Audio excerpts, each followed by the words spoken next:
Acústica Noticias presenta Acústica Rural, el informativo con los pies en la tierra. Conducen José Luis Reyes y Armando Soto. Muy buenos días, amigos de Acústica Rural, la primera cadena de radio rural en México, transmitiendo para ustedes lo más importante en información relacionada con la producción primaria y agroindustrial. Les saludo a nombre de mi compañero, el médico veterinario Armando Soto Ordaz, quien se encuentra cumpliendo una misión de trabajo y en esta ocasión pues no nos va a acompañar. Pero como siempre tenemos temas muy interesantes en el ámbito de la producción, en este caso agrícola. Y bueno, vamos a entrar en materia. Como usted sabe, septiembre es el mes de la patria y una de las conmemoraciones de este mes, independientemente de pues los niños héroes y la gesta heroica del 13 de septiembre o la noche del grito el 15 y pues el desfile militar del 16 y la conmemoración del inicio de la independencia, el 21 de septiembre, que se cumplen los 200 años de la consumación de la independencia. Hay otra fecha importante en el calendario de septiembre que tiene que ver precisamente con uno de los productos nacionales por excelencia. Me refiero al maíz, y es que el 29 de septiembre se conmemora el Día del Maíz aquí en la República Mexicana. Y bueno, pues este grano, conocido universalmente, es el tema de conversación en esta ocasión en Acústica Rural, y para ello vamos a platicar con el contador público Vicente Álvarez Delgado, presidente nacional del Sistema Producto Maíz y representante no gubernamental precisamente de este grano. Contador Álvarez Delgado, muchas gracias por tomar la llamada de Acústica Rural. Muy buenos días.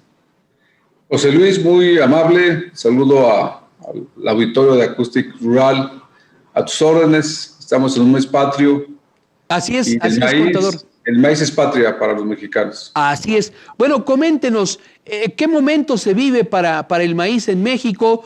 ¿Cómo se encuentra la producción de este grano a nivel nacional? ¿Cómo ha sido en general la cosecha de la temporada primavera-verano? Bueno, mira, el ciclo de este año de primavera-verano todavía no estábamos en la cosecha. Estaremos cosechando ahí a finales del año, noviembre, diciembre, enero, dependiendo de las lluvias, que tengamos piso para poder entrar a cosechar. Ese sería el ciclo de este año. ¿Cómo lo vemos?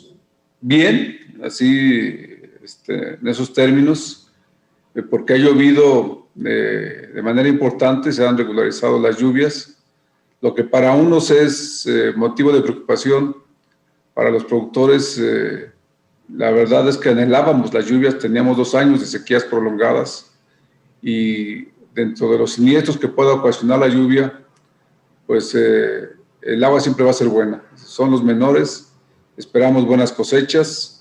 No creo que alcancemos los récords de los años anteriores por diversos factores, pero creo que en términos generales, si salimos bien del ciclo, vamos a tener buenas cosechas. Contador Álvarez Delgado, México se caracteriza por tener diferentes regiones productoras de maíz. Sin duda las más importantes las podríamos ubicar en Sinaloa, en Sonora y por supuesto en la región del Bajío y en algunos puntos del sur-sureste.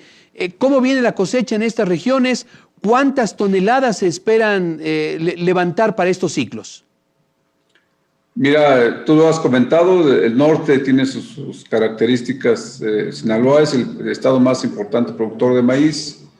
Después estamos en el Bajío con Jalisco, con Michoacán. El Estado de México se encuentran en los primeros lugares. Pero en lo general no hay estado o municipio o localidad del país donde no se siembre maíz. En todo el territorio se siembra maíz. Tenemos diversas razas de maíz, tenemos diferentes circunstancias, pero todos ligados al maíz. Te puedo decir que la palabra de que somos hijos del maíz es auténtica. No se puede explicar al mexicano sin el maíz.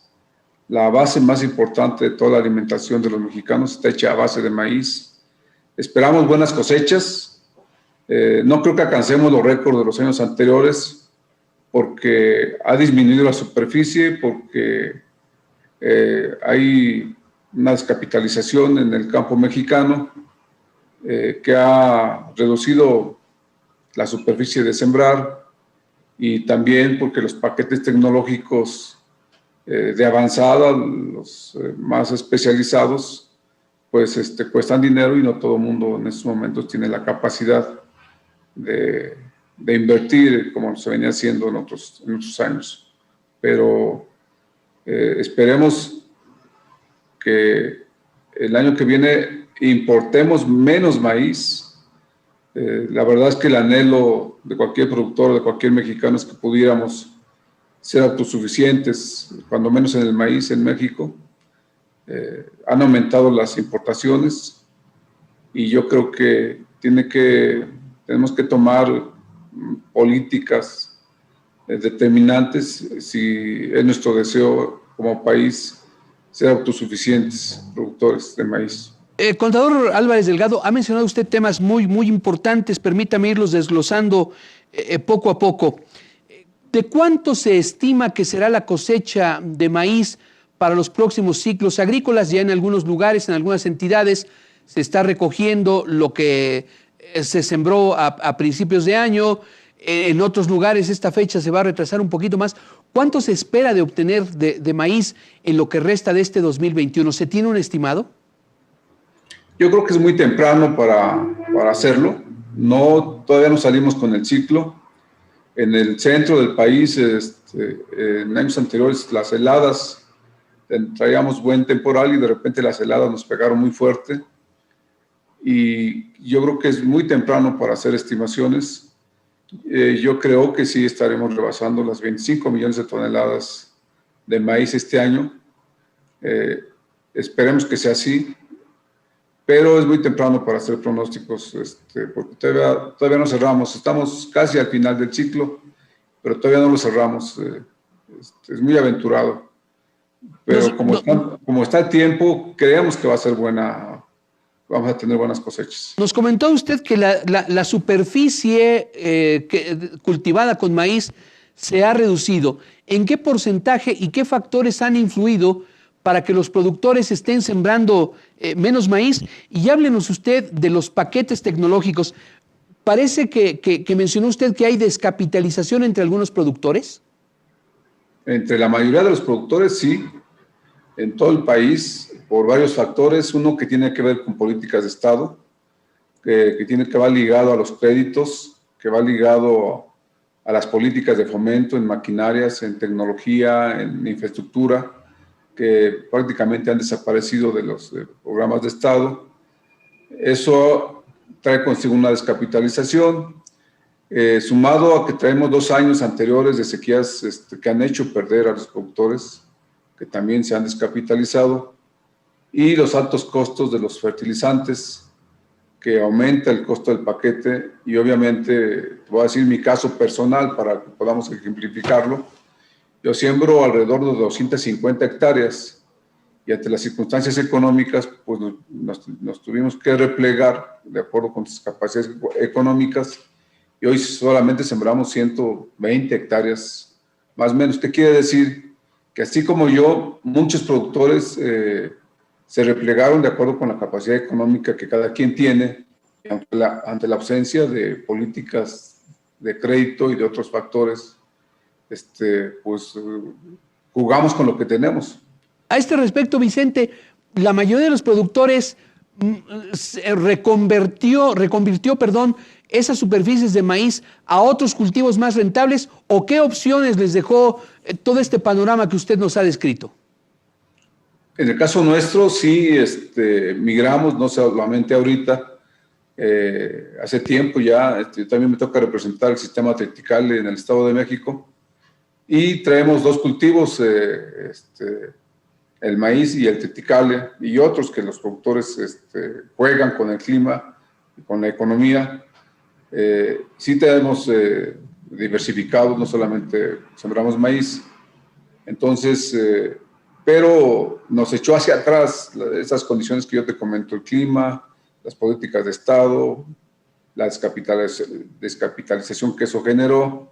Y bueno, hoy hay menos sembrada superficie, que también tiene que ver con con la disposición de agua, que tiene que ver con el avance de la mancha urbana, que se ha comido las mejores tierras. Te hablo, por ejemplo, de lo que yo conozco personal del Estado de México. Todas las faldas del volcán se le está comiendo la mancha urbana y son de las mejores tierras para cultivar. Entonces, hoy tenemos que cultivar o hacer que la tierra produzca más con menos superficie. Vicente Álvarez Delgado. Sí, adelante. Y aquí se paro, quiero puntualizar porque por otro lado nos pueden decir que hay mucho apoyo al campo. Yo digo que hay mucho apoyo al sector social. No necesariamente tiene que ser al sector productivo. No se ha movido la aguja con las políticas sociales, que más bien la gente los ocupa para autoconsumo, me refiero para consumos que no tienen que ver con la producción.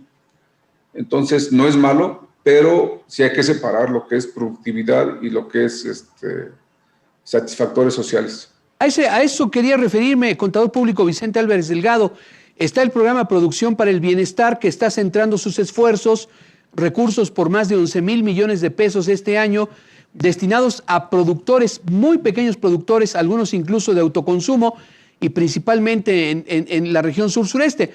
Pero exactamente, ¿qué pasa con los productores del Estado de México, con los productores de Guanajuato, de Michoacán, de Jalisco, de Sonora, de Sinaloa, que son regiones maiceras altamente productivas y que, bueno, dejaron de recibir esos apoyos, ya lo decía usted, en maquinaria, en equipo, en comercialización también?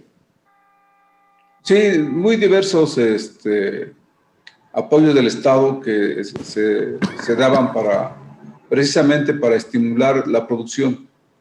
¿Qué quiere decir esto? Producir más en menos superficie, con mayor tecnología, con mayor conocimiento.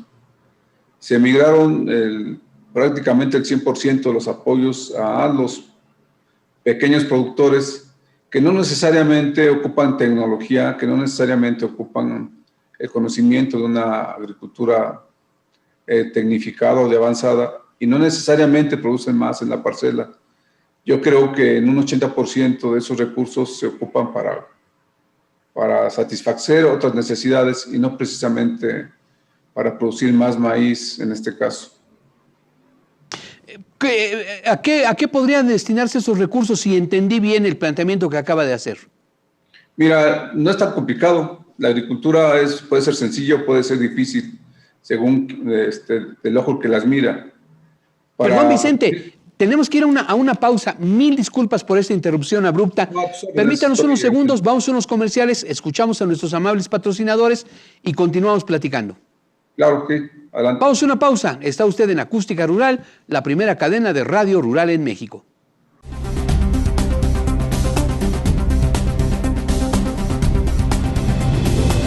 Continuamos, amigos de Acústica Rural, la primera cadena de radio rural en México. Estamos conversando con el contador público Vicente Álvarez Delgado, presidente nacional del Sistema Producto Maíz y representante no gubernamental de este grano que definitivamente es el más importante en cuanto a producción agrícola en la República Mexicana. Por el volumen de producción, tenemos maíz en prácticamente toda la República Mexicana, y el volumen de consumo, todos los mexicanos, absolutamente la mayor parte del tiempo, consumimos productos relacionados con el maíz. Y bueno, Vicente, permítame retomar la plática en algo que nos comentó hace unos instantes y que me pareció muy relevante.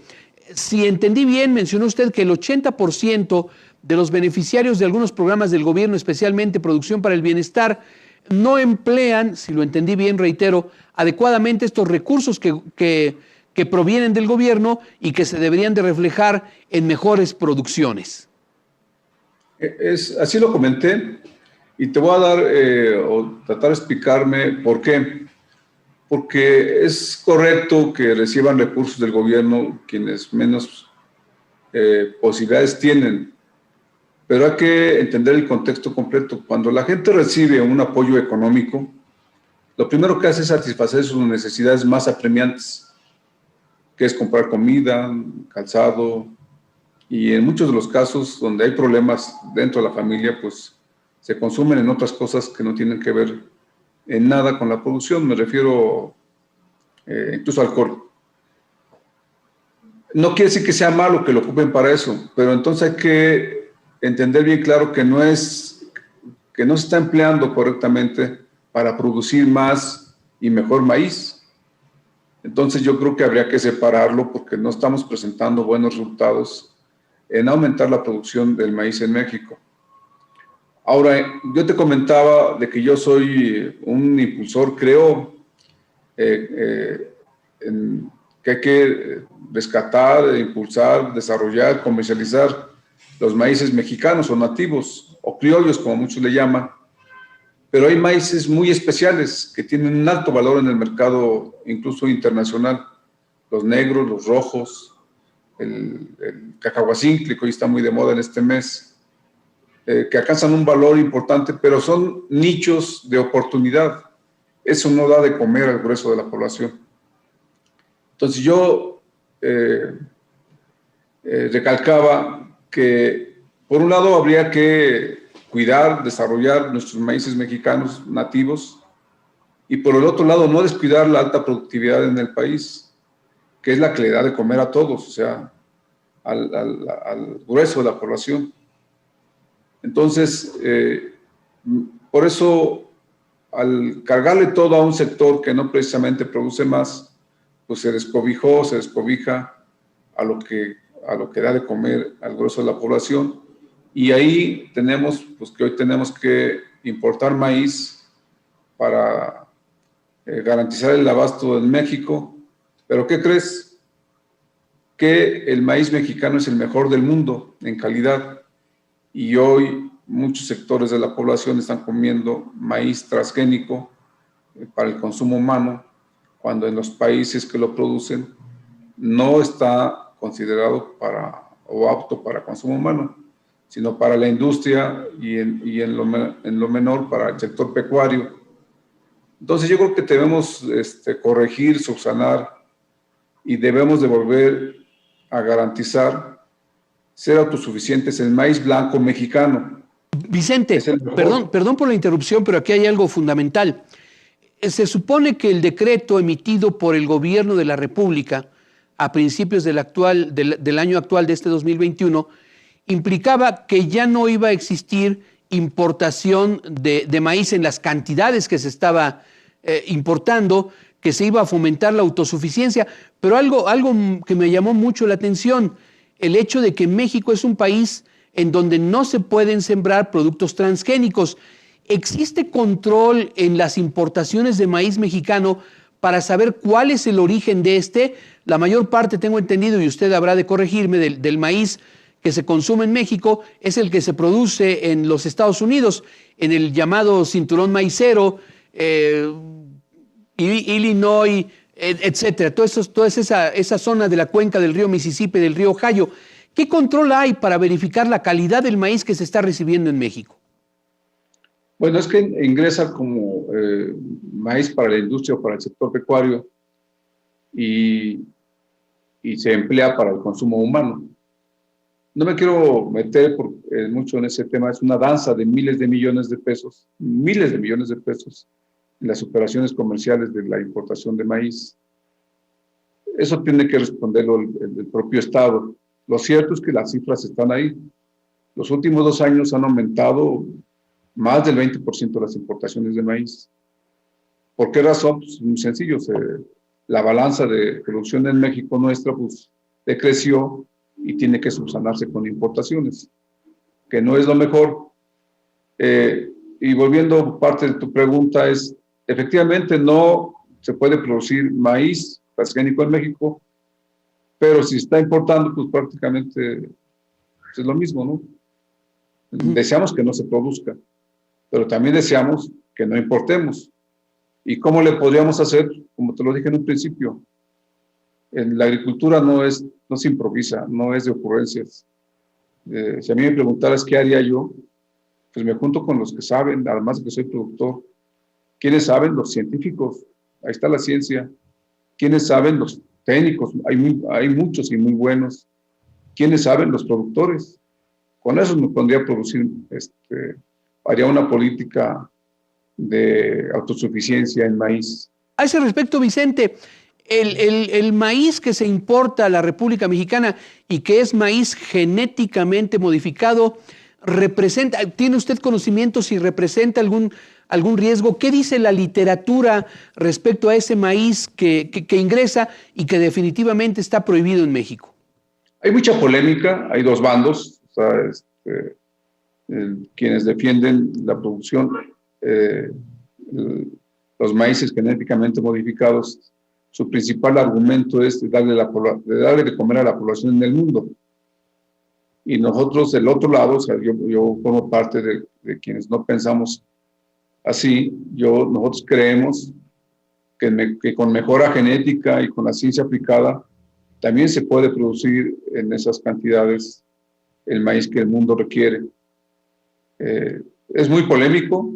Si a mí me preguntas, yo formo parte de cuidar los recursos naturales, me considero ecologista, considero que hay que preservar los maíces que nos dieron origen. México es el país de origen del maíz hacia el mundo, y quiero decirte que hoy el principal alimento del mundo se da a base de maíz, que superó al trigo. Entonces esa es la importancia del maíz. ¿Cuál es lo que nos da sentimiento de que hoy México tenga que importar maíz para darle de comer a los mexicanos, cuando yo creo que sí se puede producir el maíz suficiente? Éramos autosuficientes en el maíz de consumo humano y yo creo que podemos volver a hacerlo. Somos deficitarios en el maíz amarillo, que va para el sector pecuario principalmente. Pero yo creo que tenemos condiciones, tenemos una tierra maravillosa, tenemos recursos todavía si los cuidamos, y tenemos gente que sabe producir, tenemos técnicos que lo saben hacer, y tenemos científicos que nos pueden decir qué hacer con mejoras genéticas y con agricultura de avanzado. Para alcanzar estos objetivos, entonces, es necesario que el Estado destine recursos a los productores, permitan utilizar el término profesionales de maíz, aquellos que saben, aquellos que están utilizando variedades híbridas principalmente para obtener rendimientos muy aceptables. Si se decretara producir o ser autosuficientes de maíz en México, claro que se puede. Cuando quisieron ir a la luna, pues se decretó y se fue, pero implicaba recursos. Y implicaba encomendárselo a la gente que sabe, y se fue a la luna. Yo creo que sembrar maíz es más fácil, y además que se cuentan con los recursos. ¿Cuánto maíz está importando México? ¿Tiene usted esa cifra?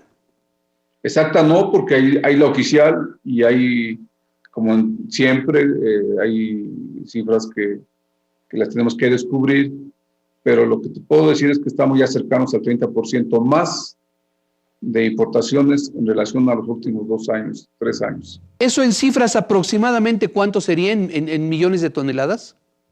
Yo creo que estamos arriba ya de las 15 millones de toneladas de importaciones. 15 millones de toneladas, la mayor parte procedente de Estados Unidos. Así es correcto, sí.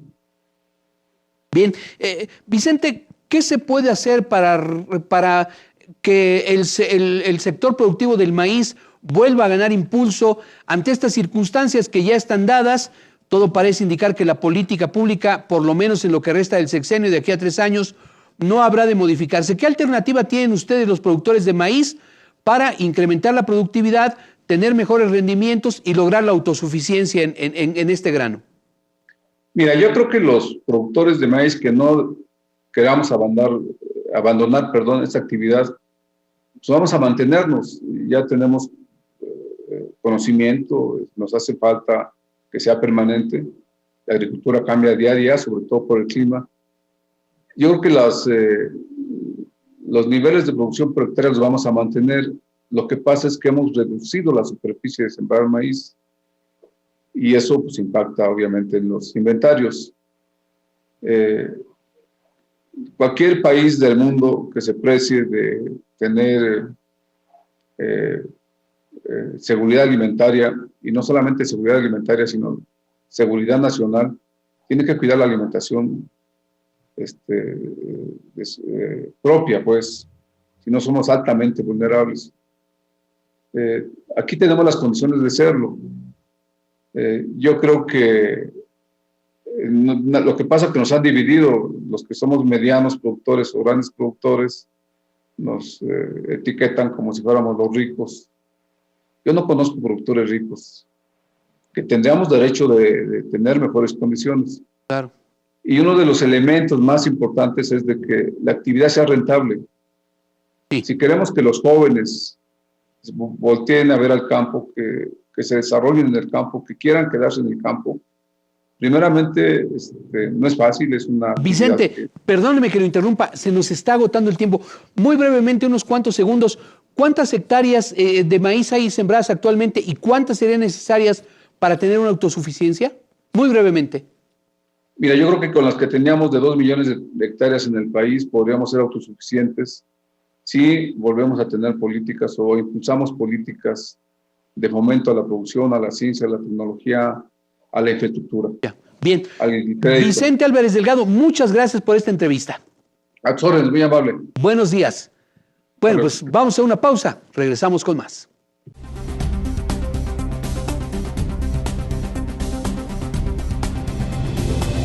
Continuamos, amigos de Acústica Rural. Somos la primera cadena de radio rural en México. Recibe usted un cordial saludo de parte de José Luis Reyes, su servidor, y de Armando Soto, mi compañero y amigo coconductor, que en esta ocasión se encuentra realizando un trabajo especial. Bien, vamos a continuar con el programa y en la línea de Acústica Rural está el ingeniero Eric Gordillo Enamorado. Él es productor y consultor agrícola y en esta ocasión vamos a hablar de servicios ecosistémicos y valor agregado en los productos agrícolas. Eric, como siempre, muchas gracias. Te aprecio mucho que tomes la llamada de Acústica Rural. Muy buenos días. Buenos días, gracias por la oportunidad de platicar contigo y el auditorio, a quien envío un cordial saludo. Gracias, Eric. Coméntanos, ¿qué debemos entender por el concepto servicios ecosistémicos y qué relación tienen estos servicios con el valor agregado en los productos agrícolas? Sí, los servicios ecosistémicos debemos de entenderlo como todo lo que gira en torno a nuestro medio ambiente, al ecosistema propiamente, ¿no? Y son a veces intangibles como la calidad del aire, sobre todo en una zona como la zona metropolitana de la Ciudad de México, ese tangible que ustedes sí perciben, a veces en el agro no tanto, ¿verdad? Porque para nosotros es común el aire sin contaminantes y espero que no genere ninguna ámpula, pero esto es parte de lo que son los servicios ecosistémicos. A veces no los percibimos como tal, pero ahí están y son parte esencial de nuestra vida. Sin ellos, pues es imposible que podamos sobrevivir y subsistir, ¿no? ¿El agua estaría incluida en estos servicios ecosistémicos? ¿La calidad de la tierra? Por mencionar algunos aspectos. Coincido contigo. De hecho, el agua, la calidad de los suelos, la fertilidad que está en los suelos, es parte de estos servicios ecosistémicos. Y, por ejemplo, en el caso de ciudades grandes donde el abastecimiento de agua no proviene necesariamente de fuentes locales, también ahí hay una parte de servicios ecosistémicos que debemos de valorar y entender que tienen pues una importancia fundamental en nuestras vidas y que dependemos de ello para que estos servicios y estas condiciones de los servicios ecosistémicos se conserven y se preserven a lo largo del tiempo, si es que queremos seguir con nuestro sistema actual de vida. Ahora, estos servicios ecosistémicos, que como tú los dices, muchos de ellos son intangibles, pero ahí están a nuestro servicio, incluso algunas veces no les damos el valor que requieren. ¿Cómo los conectamos con la producción agrícola para generar valor? Sí, mira, hay diferentes, aquí es importante partir del hecho de que hay 4 categorías, por así decirlo, de servicios ecosistémicos. Los de abastecimiento, los de regulación, los de apoyo y los que tienen que ver con cuestiones incluso culturales, ¿no? En el caso de agricultura, nosotros nos remitimos a los servicios de apoyo, por así decirlo, y entre ellos tenemos pues la conservación de la diversidad agrogenética que nos permite desde los maíces nativos hasta todos los cultivos que están en los supermercados, en las mesas, en las centrales de abasto, en los mercados, y que constituyen nuestra dieta, ¿no? Entonces, esos servicios de apoyo provienen de servicios ecosistémicos. Y es importante comentarle al auditorio, a los pequeños productores, que ellos son los guardianes y los resguardadores, por así decirlo, de esa agrodiversidad, que es la que nosotros queremos. Uno, que no se pierda; dos, que se conserve; y tres, que exista un valor agregado a esta producción que actualmente no existe como tal y que a veces no es pagada hacia el agricultor quien la realiza. Eric, ¿nos podrías poner un ejemplo de cómo estos servicios de apoyo apoyan, valga la redundancia, al productor agrícola, y cuál sería la mejor manera que tienen para aprovecharlos? Sí, mira, te voy a poner un ejemplo. Sucede ahorita con el maíz pozolero, por ejemplo, ¿no? El maíz pozolero es un patrimonio genético productivo de muchos agricultores y que en estas fiestas patrias, por ejemplo, lo disfrutamos mucho a través del pozole y de los antojitos mexicanos. Esta,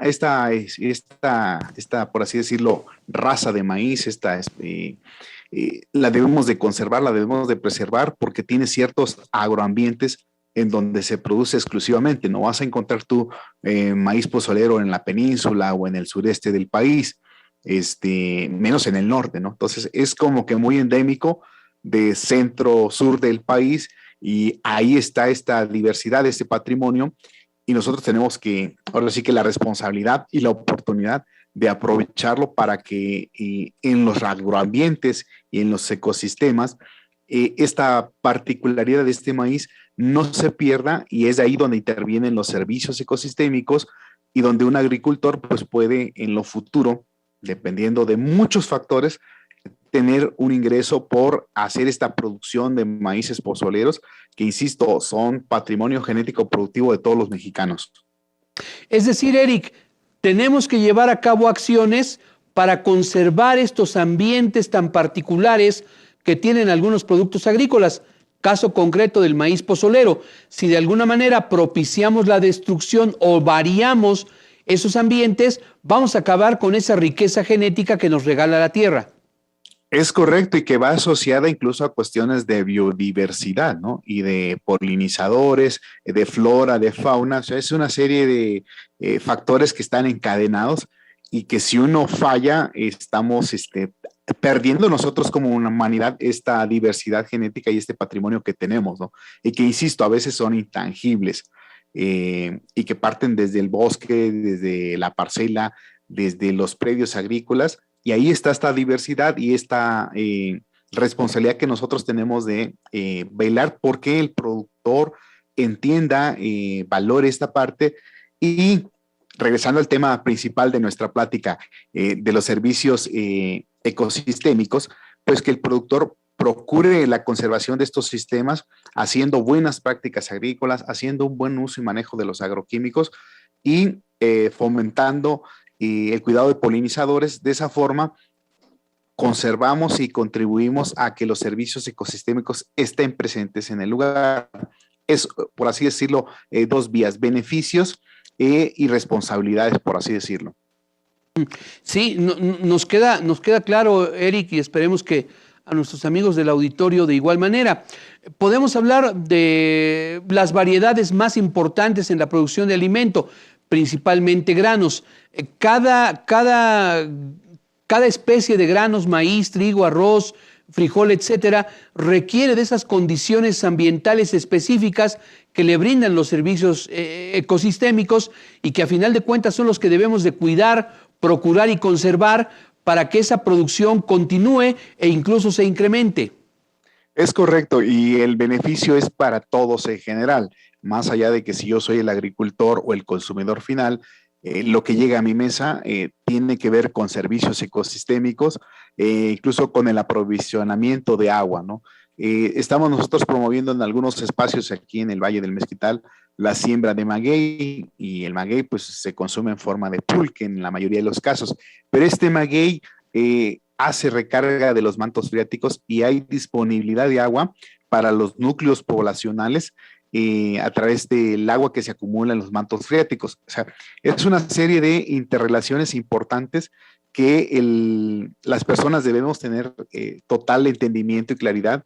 Estamos abogando porque esta cultura de la sustentabilidad llegue a cada productor, a cada agricultor, a la medida de lo posible. Y ahí es donde intervienen incluso políticas públicas, que es otro ámbito que no podemos tocar en este momento por tiempo. Pero sí es importante platicarle al auditorio de que hay muchas alternativas amigables con el medio ambiente que abonan precisamente a que los servicios ecosistémicos estén presentes en los predios agrícolas donde se produce lo que consumimos como alimentos.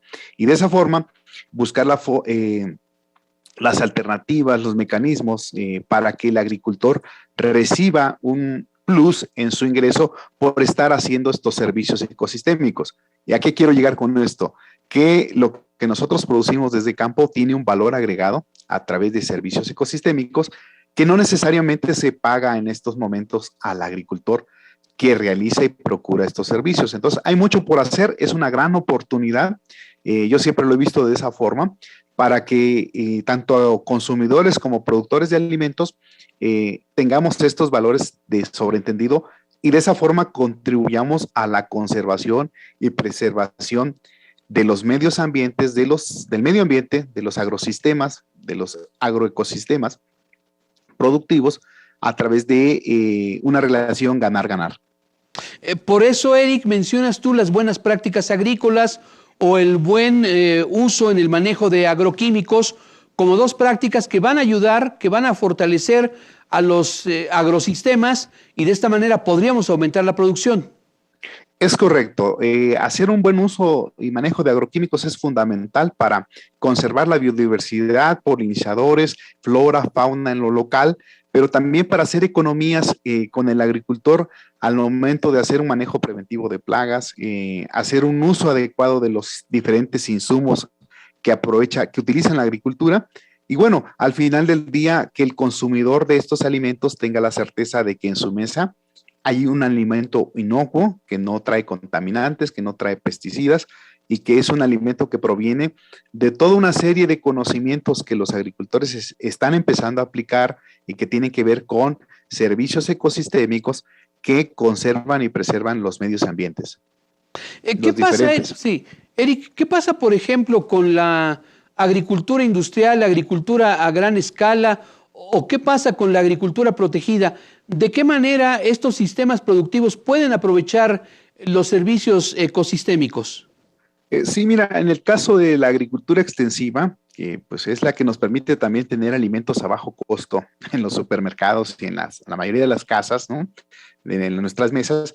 Yo creo que gradualmente va a haber una migración a este entendimiento de que los servicios ecosistémicos son parte fundamental de su proceso de producción. Yo he tenido la oportunidad de estar en establos muy grandes, por ejemplo, en La Laguna, donde ya hay compostaje del estiércol y eso de alguna otra forma abona a los servicios ecosistémicos. El problema que tiene grave ahorita la laguna de agua también se empieza a abordar desde una visión ecosistémica y los establos están haciendo ya en algunos casos aprovechamiento del agua que se utiliza en los establos. Entonces, creo que va para allá esta parte. En cuestiones de agricultura extensiva, yo he visto, por ejemplo, en Jalisco, mucho el aprovechamiento ya de sistemas de microaspersión, de microgoteo, y entonces se está utilizando el agua de manera racional, cosa que no sucede en la mayoría del territorio. Todavía seguimos teniendo agua rodada en los riegos, y se entiende que es una cuestión socioeconómica de los agricultores para migrar a estas tecnologías que abonan a el aprovechamiento integral de los recursos con una visión ecosistémica. Eric, ¿nos permites unos segundos? Vamos a escuchar a los amables patrocinadores de Acústica Rural y continuamos platicando contigo. Por supuesto, muchas gracias. Gracias. Está usted en Acústica Rural, la primera cadena de radio rural en México. Recuerden, nos encuentra en la página de Acústica Noticias, en Facebook y en YouTube. Regresamos enseguida.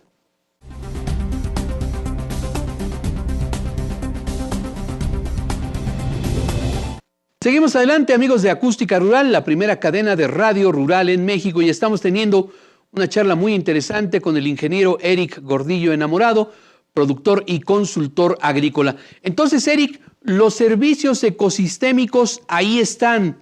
La virtud consiste en aprovechar lo que la naturaleza pone al alcance de nuestra mano para la producción agrícola sustentable. Es correcto, y de esa forma, pues, quienes hacemos producción agrícola contribuimos a veces sin darnos cuenta, porque eso es un detalle que yo observo mucho en campo con otros compañeros agricultores.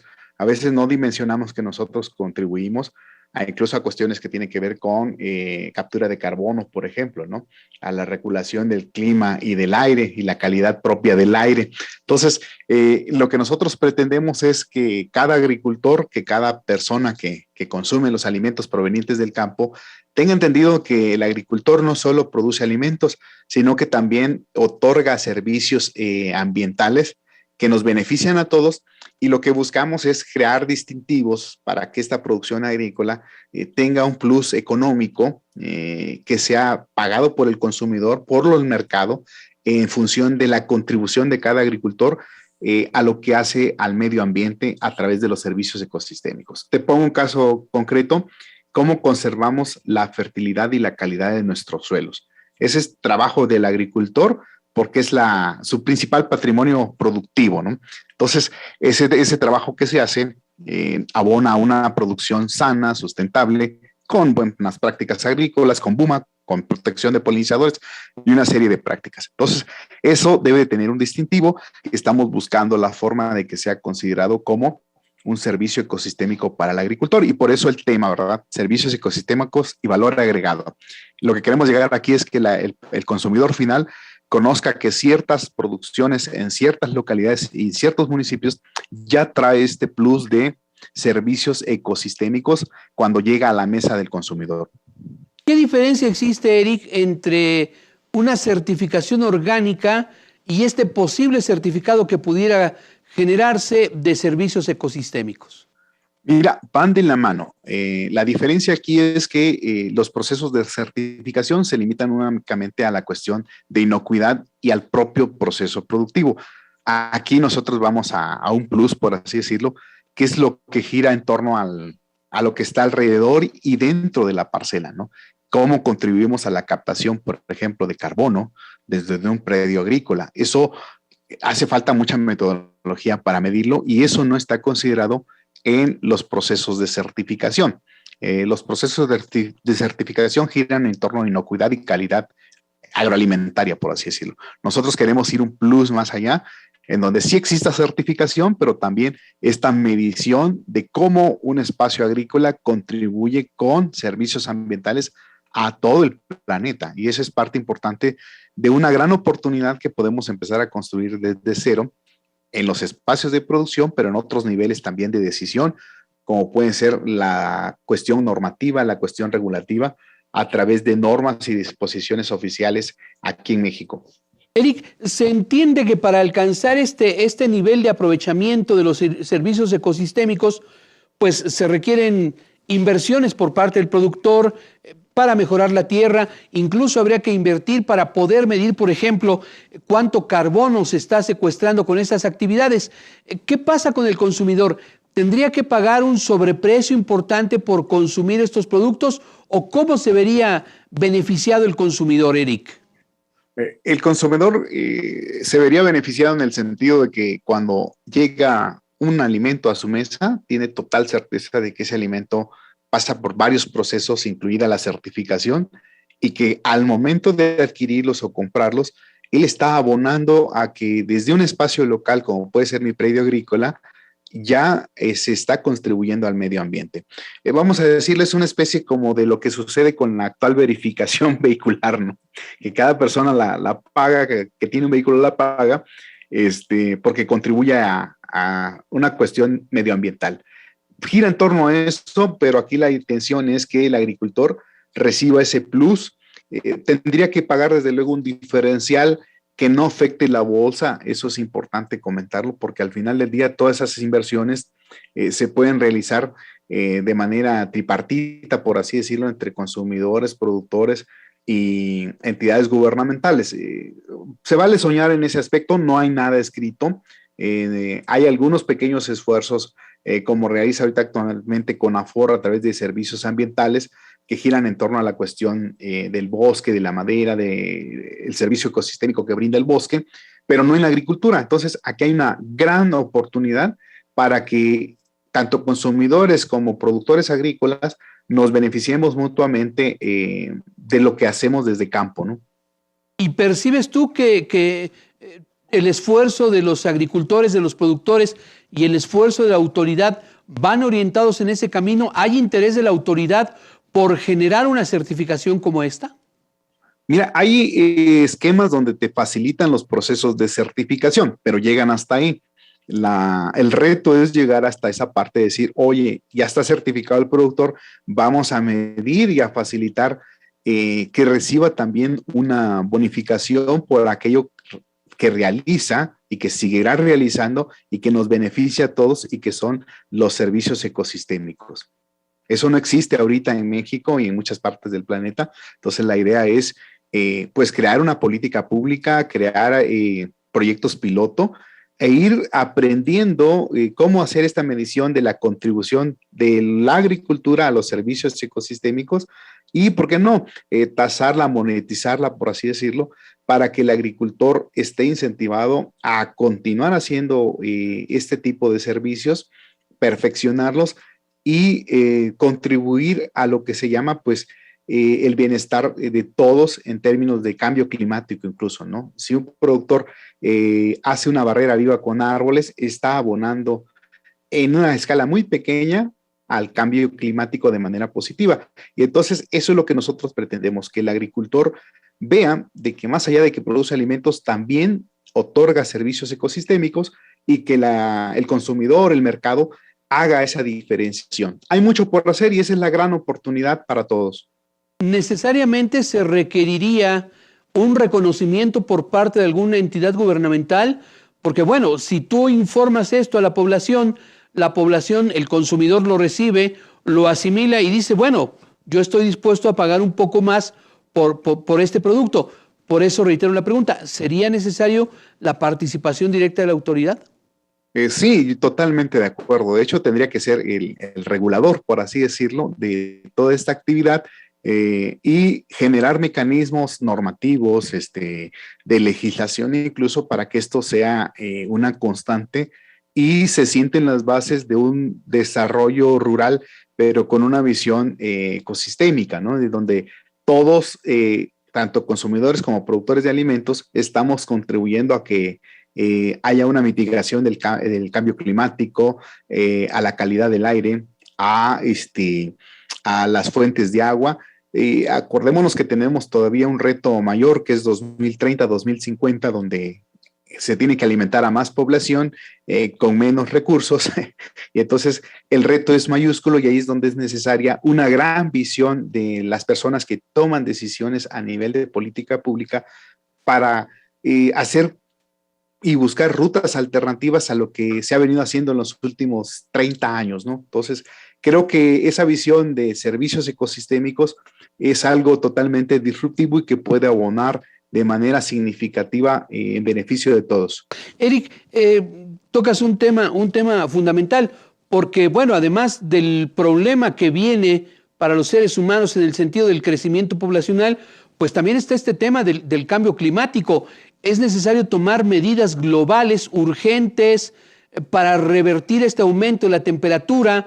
Advierten los científicos de que el termómetro ya no puede incrementarse más por el riesgo que estamos viendo asociados con fenómenos extremos. Así es, y ahí nosotros en la parte de agricultura pues tenemos mucho por hacer. Insisto, hay desde barreras vivas, jardines florales, intercalado de cultivos, hay muchas cosas por hacer y que realmente no se están haciendo, a veces por falta de conocimiento, por falta de recursos, por una cultura que tenemos que no es de mejora continua. El agricultor normalmente hace lo que hacía el abuelo y los tiempos han cambiado. Y no porque lo que hacía el abuelo estuviese mal, sino que hay otras formas de hacer productividad que son amigables con el medio ambiente y que pueden abonar precisamente a mitigar los efectos de lo que ya estamos viviendo con cambio climático. Eric, ya por último, yo como pequeño productor agrícola o pecuario incluso, ¿qué puedo hacer para comenzar a aprovechar de mejor manera los servicios ecosistémicos y que esto lo reconozcan mis consumidores? Mira, una es que construyamos fertilidad en el suelo de una manera inteligente y amigable con el medio ambiente.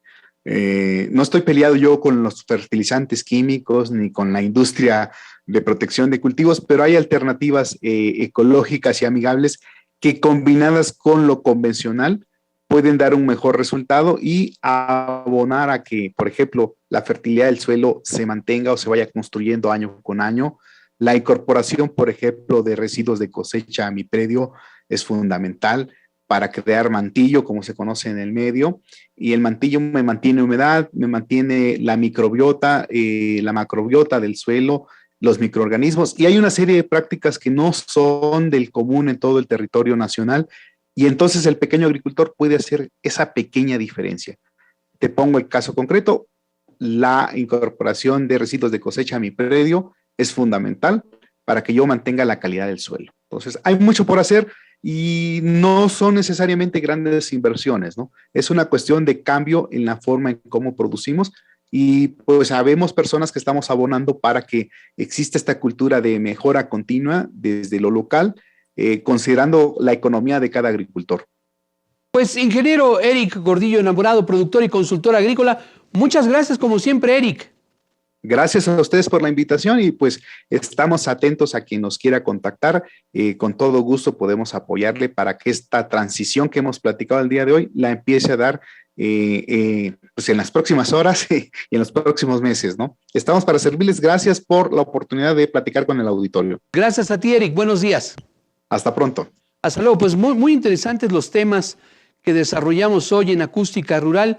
Este asunto que tiene que ver con la producción de maíz en la República Mexicana, esta reducción en la productividad, este incremento en las importaciones del grano, pues son asuntos que están vigentes y que seguiremos abordando en este programa.